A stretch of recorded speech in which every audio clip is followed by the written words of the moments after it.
লাগবে না যে কত টাকা খরচ এখানে আমরা ভিজিট করবো এখন টাইম বাদে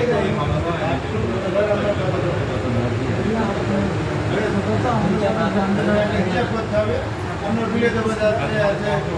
যাতে ভালো আছে এই টাকা খরচ আপনি হচ্ছে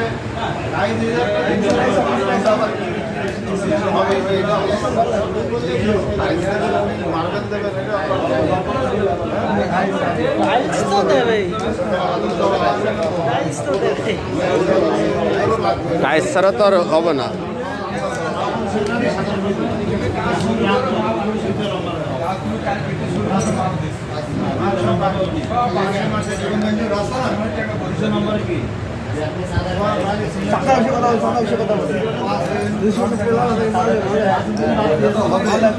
হবে